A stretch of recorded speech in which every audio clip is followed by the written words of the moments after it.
Hello beautiful babes and welcome back to my channel. So in today's video, as you can see by the title, we are going to be talking about how to take care of your vagina, your hoo-hoo, your moneymaker, your vajayjay.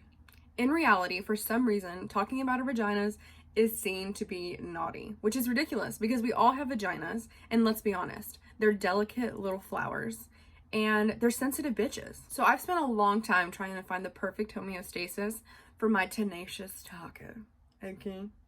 And I just thought today I could share some tips with my sisters out there because babes support babes.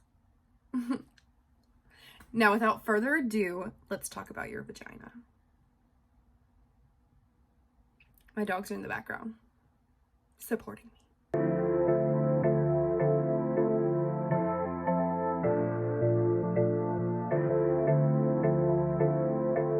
First, let's talk about UTIs and what causes them.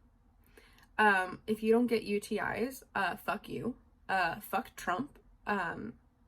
It's all Trump's fault. Like, this is how I'm seeing it. So let's talk about some of the why am I trying to say fucking big words? Anatomical reasons as to why us ladies get UTIs more than men. So, our urethra that leads to our bladder, that little hole that we pee out of, is a lot shorter than the males. Ew.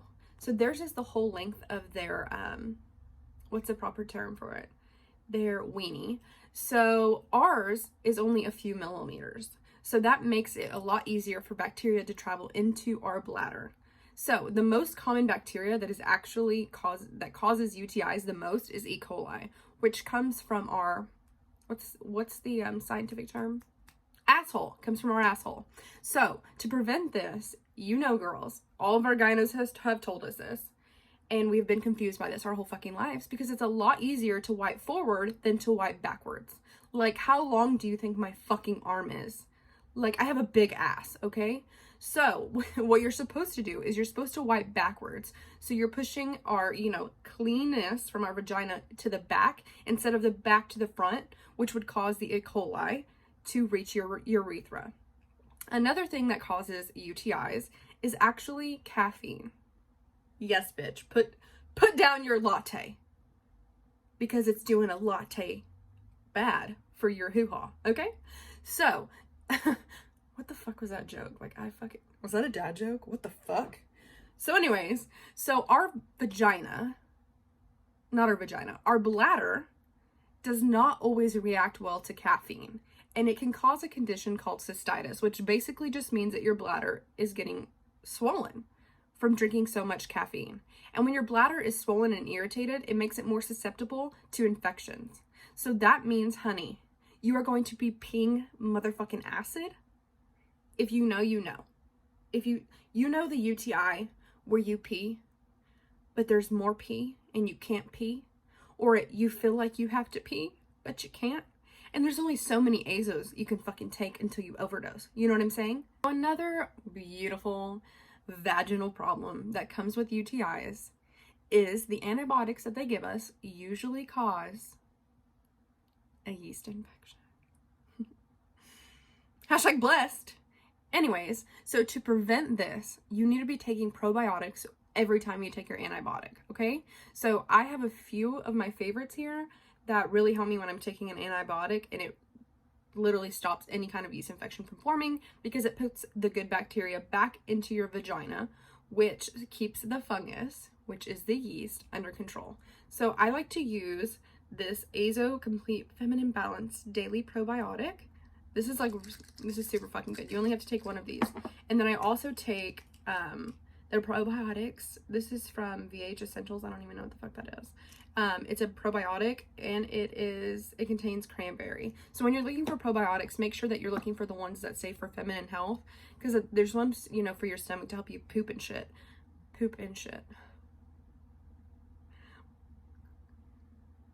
But these have a special probiotic, acidophilus, which I don't ever think I fucking say right, but I'll leave it linked down below because I don't know how to say it, okay? And so this bacteria is the good bacteria that is naturally in your vagina that keeps your bad bacteria and your fungus at bay so you don't get a yeast infection even when you're taking an antibiotic that throws off your pH balance. So the opposite of a yeast infection is actually called bacterial vaginosis. And there's a lot of like stigma around this I don't want to say disease. A lot of people think it's an STD, but that's actually a misconception. It's not an STD. It's actually just an imbalance in your vagina. So what that means is instead of your fungus taking over, the bad bacteria is taking over. So in our vagina, we have our good bacteria, our bad bacteria, and our fungus that keeps our pH balance and everything, you know, cleaning and processing as it should down yonder, mate. You know what I'm saying? So bacterial vaginosis is different than a yeast infection, but it has very similar like symptoms. So if you think that you have a yeast infection and you're using yeast infection products such as like Monistat or Vagisil and you're not seeing any relief of your symptoms, then go to your doctor and they can do a vaginal swab and give you the proper antibiotics to control the bad bacteria in your vagina. And that should help with the itch that goes to your butt. Honestly, yeast infections, like, it's just so hard being a woman. I guess I could be a dude if I wanted to. Okay, so let's talk about how to clean your vagina properly. You don't clean that bitch like a car. You don't clean that bitch like your stinky ass feet. There are feminine washes made specifically for your vagina that keep your pH balance in check. Some of these washes, my favorite wash actually is the honey pot wash, and you can get it at Target. And this girl, okay, we're about to get in the tea, okay? So this girl had a fucking dream about how to heal like all yeast infections and shit, and this product is all natural in its pH balance. It has vinegar, oats, and honey. I may be making that up, but it comes in a little bottle and it looks like this. I'll put it right here. And this cleanser uses vinegar. So what does vinegar do? Vinegar keeps the yeast at bay. So if you have a yeast infection and you cannot afford Monistat or Vagisil and you have vinegar in your house, this is actually used to treat yeast infections, and you can use it as a treatment for yeast infections. I mean, the smell, you know, low key, the smell is a problem, but the itch is more of a problem, if you know what I'm saying. So you can use all of these body washes like from Vagisil and everything like that that are made for your vagina that have sensitive scents, because anything scented down on your, you know, is not very good because it can cause irritation and even allergic reactions. Most importantly, don't fucking douche. It is not 1980 and we are not oppressed anymore. Well, there's still some things we need to tackle, but we'll talk about that later, you know what I'm saying? Anyways, do not douche. Douching, I don't know who thought of an enema for your vagina, but it's got to go. Douching fucks all your shit up in your vagina. It's time. It's time. It's time to get dirty, ladies. So, let's talk about dildos. I try to say that. Like, why am I laughing? Why am I 12? I try to say that very professionally. Let's talk about sex toys.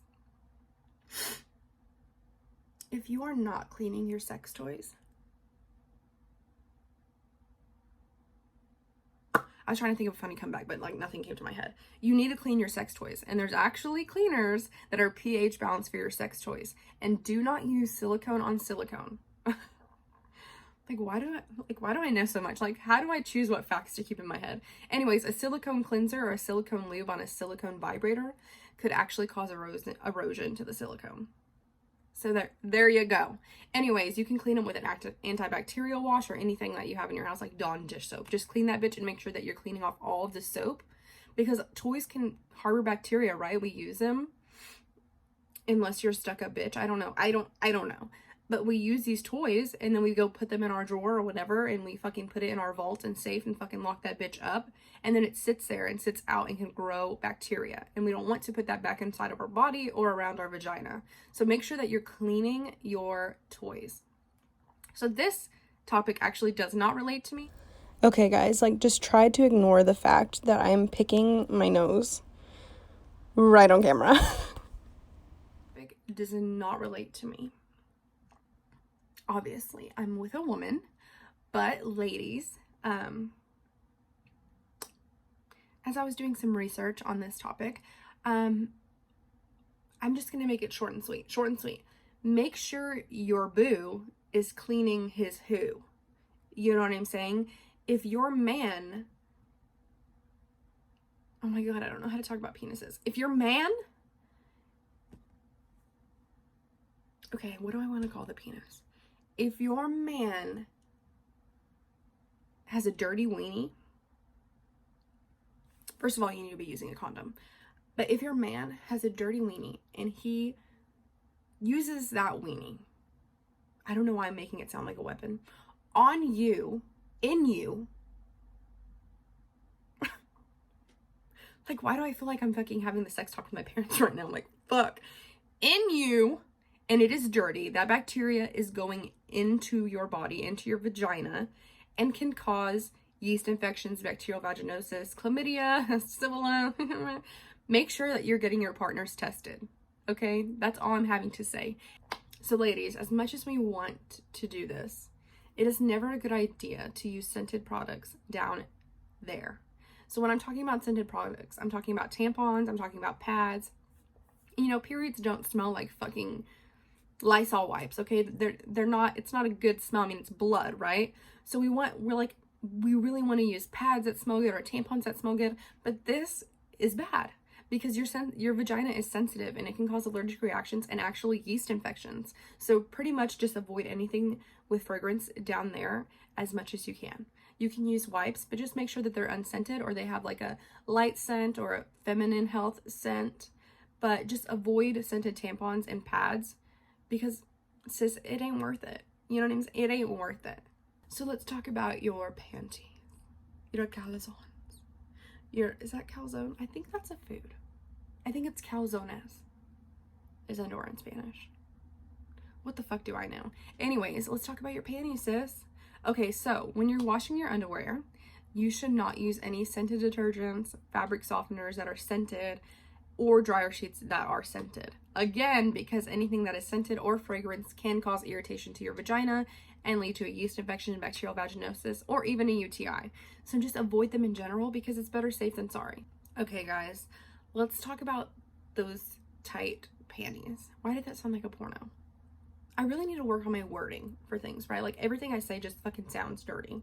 But, so your underwear. So gynecologists recommend that you use 100% cotton underwear because it's breathable, and they say that you shouldn't wear thongs either. I think that in moderation, any kind of underwear is fine. But when you go to sleep and you're going to be sweating or you're going to be working out, make sure that you are wearing something that is breathable because any extra heat creates really good breeding ground for bacteria and yeast. So if you're sleeping in spandex and stuff like that, it's not good for your vagina because your vagina can't breathe and it makes it more moist and makes the bacteria grow better and the yeast grow better, which can cause, again, infections in your vagina. And that's what we're trying to avoid, ladies. Okay, guys, so that's it for today's video. I hope you guys enjoyed it and I hope you guys learned something about your hoo-ha and how much it should be cherished and how much our sexuality should be cherished. And vagina is not a bad word, okay? It's a beautiful thing and our bodies are beautiful and we should learn how to take care of them and nourish them in the best way possible. I say that after I just ate a cheeseburger, but you know what I'm saying? Like, I'm not vegan. Are you? I love cows though. Okay, I'm getting sidetracked. But anyways, make sure you like and subscribe and leave a comment down below if you guys have any ideas for my next video.